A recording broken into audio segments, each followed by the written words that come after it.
chini hata kidogo.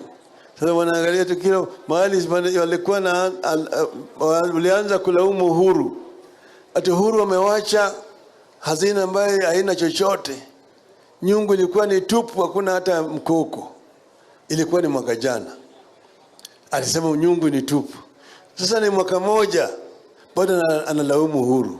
Mbona wewe hujapika hata hiyo ugali yako mwaka mzima? Ulikuwa unafanya nini? Si kazi imeshinda yeye. Sasa anazidi tu kutoa weka ushuru hapa, ushuru hapa, ushuru hapa. Hiyo ushuru haitafanya kazi yoyote. Hata ukiongeza ushuru ngapi, bado maana yake wale ambao yako nayo ni wezi wote. Pesa itakwenda tu kwa mfuko ya watu binafsi. Hakuna chochote. Sasa wanataka kuanza kuuza mashirika ya serikali. Juzi niliongea juu ya mambo ya mafuta. Niliongea mafuta. Nilisikia mambo ya njeri. Simulisikia. Ati mafuta wametoa kule Arabuni na wameweka makampuni yao inaleta hapa na bei inaenda juu zaidi. Sasa wametangaza wanataka kuuza mashirika ya serikali. Moja yao ni ile shirika ya kusafirisha mafuta, Kenya Pipeline Corporation, nataka kuuza.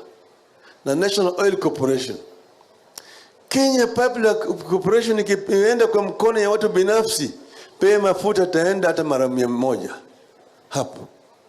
KPC is a strategic investment that should not be sold under any circumstances.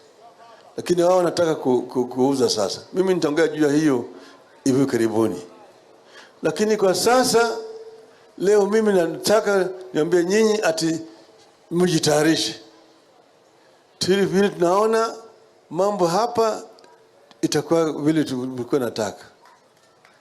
Tena mimi nataka nichukue nafasi hii nitoa shukrani kwenu nyinyi wa Kisii. Tuliposema mjitokeze. Ati wanafanya nyoko. Mlitoka kwa wengi sana. Si mlitoka kwa wengi? Na tukisema hata sasa mrudie, si mko tayari? Si mko tayari? Ngapi mko tayari nione mkono hapa?